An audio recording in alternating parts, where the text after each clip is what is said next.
Assalamualaikum warahmatullahi wabarakatuh. Perkenalkan, nama saya Sinta Kapurnanasari dengan NIM 19 10 30 11 51. Di sini saya akan membuat video yaitu muskuloskeletal bedah exercise pada laboratorium. Sekian, silahkan disimak. Untuk yang pertama, kita harus memperhatikan untuk posisi sayatannya terlebih dahulu. Lalu untuk posisi kepala usahakan lebih tinggi, maka kita akan mengganjal dengan satu bantal lagi.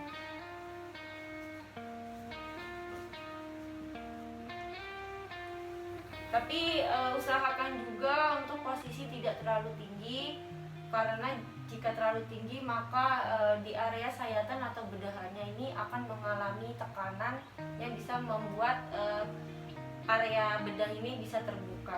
Nah, dan juga misalnya si pasien merasa pusing atau merasa mual, kita bisa menurunkan kembali untuk posisi kepalanya. Nah, yang pertama kita akan melakukan yaitu gerakan respirasi dan ekspirasi. Yang pertama itu ada breathing exercise yang dimana kita akan melakukannya di area abdomen. Yang pertama yaitu adalah careless breathing. Nah, dimana careless breathing ini posisinya adalah kepala dimiring, seperti ini. Kenapa kepala harus dimiringkan? Misalnya si pasien ini memiliki penyakit lain yang bisa menular atau lain sebagainya, jika dia batuk atau bersin, dia tidak langsung mengarah ke kita. Nah, dia akan mengarah ke sana. Jadi kita akan menahan di bagian abdomennya seperti ini. Lalu kita akan memberikan pada pasien untuk menarik nafasnya. Maaf Ibu, bisa tarik nafas? Silahkan. Oke, buang. Oke. Nah, setiap pembuangan nafas kita berikan sedikit ketekanan di bagian abdomennya. Seperti itu. Dan jangan lupa juga sebelum kita memulai memegang, kita harus meminta izin terlebih dahulu kepada si pasien. Oke Bu, kita ulang lagi. Tarik nafasnya. Oke, buang. Nah, seperti itu. Lalu selanjutnya yaitu ada breathing exercise yang dimana juga kita bisa lakukan di bagian dada. Seperti ini. Di bagian dadanya. Maaf, Ibu. Bisa tarik nafas. Oke, buang. Oke, lagi. Buang. Nah, kita berikan tekanan juga ini di bagian dada atau di bagian diafragmanya. Lalu setelah itu kita lakukan di diafragma seperti ini, yaitu di bagian diafragma, tadi di abdomen, sekarang di diafragma. Maaf Ibu, bisa tarik nafas. Oke, buang. Kita beri tekanan sedikit. Nah, seperti itu. Atau kita bisa melatih si pasien ini untuk melakukan sendiri seperti ini. Tangannya diletakkan di abdomennya. Lalu kita beri arahan untuk tarik nafas Ibu. Lalu buang. Nah, beri tekanan sedikit. Nah, seperti itu. Ini bisa dilakukan sebanyak 8 kali atau sesuai dengan si pasien kalau tidak merasa mual ataupun pusing. Selanjutnya yaitu kita melatih untuk batuk dan bersin. Nah, yaitu kita membutuhkan gulungan kain atau selimut untuk menahan di bagian perutnya seperti ini. Nah, dan untuk batuk dan bersin sendiri kita akan mengedukasi atau memberitahukan kepada pasien itu untuk mengusahakan batuk dan bersin itu melalui hidung seperti ini. Jangan menggunakan mulut. Maka kalau menggunakan mulut, maka di bagian abdomen yang bekas sayatan ini akan beresiko terjadinya pembukaan sayatannya seperti ini. Maaf Ibu, kita akan latihan untuk batuk dan bersin ya. Untuk batuk dan bersin usahakan dari hidung ya Ibu ya, seperti ini. Kita akan tekan. Kita juga bisa melakukan dengan seperti ini. Tarik nafas Ibu. Buang. Tekan.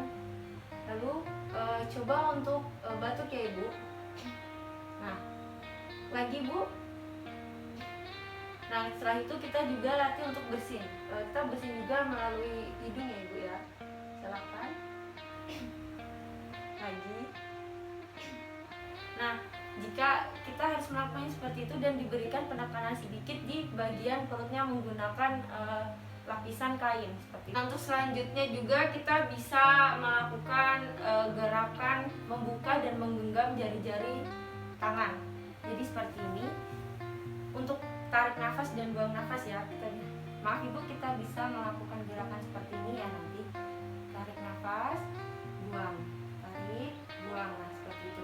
Tapi juga kita harus melihat terlebih dahulu posisi si pasien ini apakah ada selang infusnya. Jika misalnya ada selang infusnya, usahakan untuk melakukannya pelan-pelan saja. Silahkan Ibu lakukan. Tarik, buang, lagi, buang. Nah, kita juga bisa melakukan seperti ini. Seperti Ibu. Nah, seperti ini. Lagi Bu, digenggam, terus buang. Nah, sekarang lakukan di dua tangan. Ini, buang. Lagi, relax. Kita juga bisa melakukan di shoulder seperti ini. Nah, betul. Lagi Bu, kita angkat. Turun, buang. Nah, saat menarik tangan di atas, kita harus menarik nafas, lalu untuk ke bawah kita buang ya Ibu. Kita mulai. Tarik, buang. Oke, tarik nafas, buang. Oke. Nah, untuk gerakan itu semua dilakukan semampu si pasien ya. Apakah dia mampu untuk full atau hanya mampu untuk melakukan setengahnya saja. Lalu juga kita tidak boleh memberikan gerakan seperti ini. Seperti ini, terlalu tinggi. Nanti di bagian sayatan bekas operasi si pasien ini bisa mengalami sobekan lagi. Nah, kita juga bisa memberikan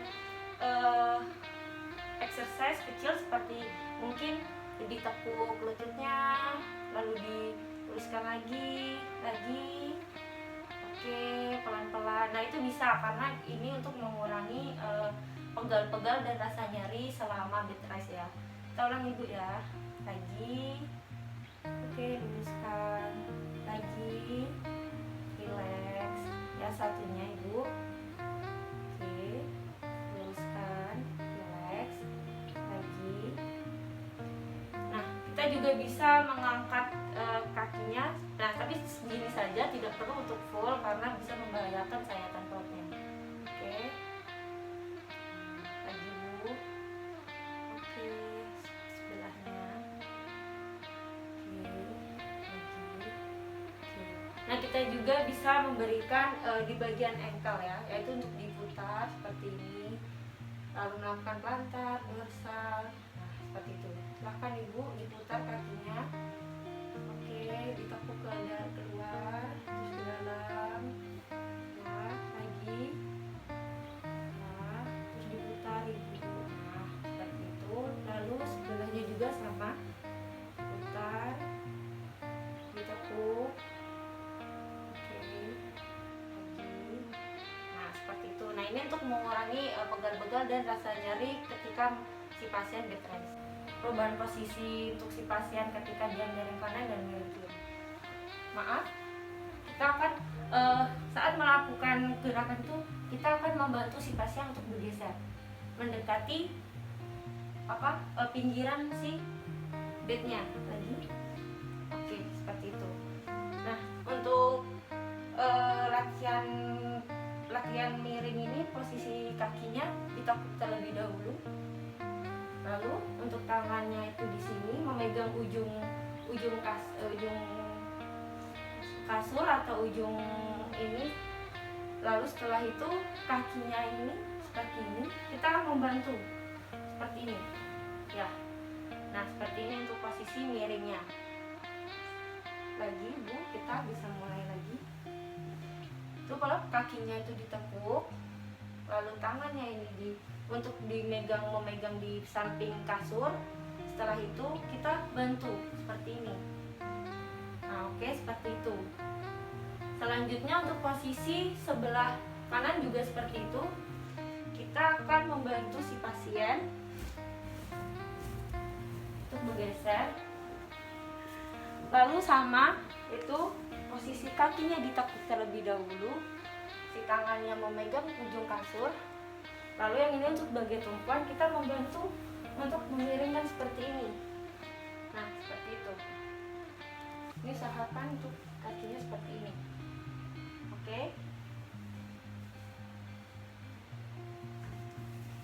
Miring kanan dan miring kiri, dan untuk posisi duduk ini kita juga harus memperhatikan apakah si pasien ini dipasang kateter dan dipasang selang infus. Nah, untuk posisi duduk sendiri itu masih sama seperti posisi miring tadi. Itu adalah kakinya ditekuk terlebih dahulu, lalu tangan ini memegang di ujung kasur, kita membantu untuk miring seperti ini. Nah, nanti kita juga mau memberitahukan si pasien, usahakan ini shouldernya sebagai tumpuan. Lalu kita membantu kakinya untuk turun terlebih dahulu dari bed. Setelah itu kita bantu si pasien untuk duduk. Nah, seperti ini. Oke, seperti itu. Lalu untuk posisi tidur kembali itu masih sama, yaitu kita bantu. Ini gunakan untuk tahanannya seperti ini. Lalu tangannya, nah kita bantu untuk kakinya seperti ini.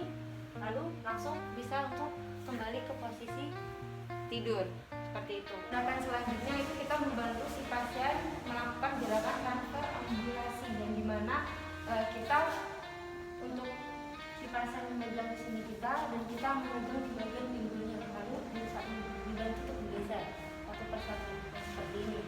Lalu setelah itu kita bantu si pasien untuk berdiri. Nah, seperti ini. Kita akan ajarkan si pasien, kita masih memegang, ajarkan si pasien untuk berjalan pelan-pelan, maju selangkah, 2 langkah. Oke. Nah, kita akan coba untuk transfer ambulasinya secara mandiri untuk pasiennya. Silakan kita gunakan tangannya untuk tumpuan ya Ibu. Oke, pelan, berdiri pelan-pelan. Oke, silakan jalan pelan-pelan, kanan bisa berjalan arah kanan. Oke, bentar bisa kanan pelan-pelan ya Ibu. Nah, seperti itu. Kita akan mengajarkan untuk posisi duduk. Nah, kita akan membantu si pasien untuk duduk, yaitu kita memegang di bagian ketiaknya, lalu pelan-pelan untuk didudukkan seperti ini. Setelah itu si pasien akan belajar untuk berdiri, yang dimana berdiri itu masih menggunakan satu tumpuan, yaitu tangan. Lalu untuk berdiri ini kakinya hanya satu yang menunggu, satunya tidak menunggu. Jadi yang satunya tuh mengambang seperti itu. Bisa Ibu, silahkan. Nah, seperti itu untuk gerakan posisi duduk untuk. Nah, itulah video yang dapat saya sampaikan dan saya tunjukkan kepada kalian. Kurang dan lebihnya mohon maaf. Wassalamualaikum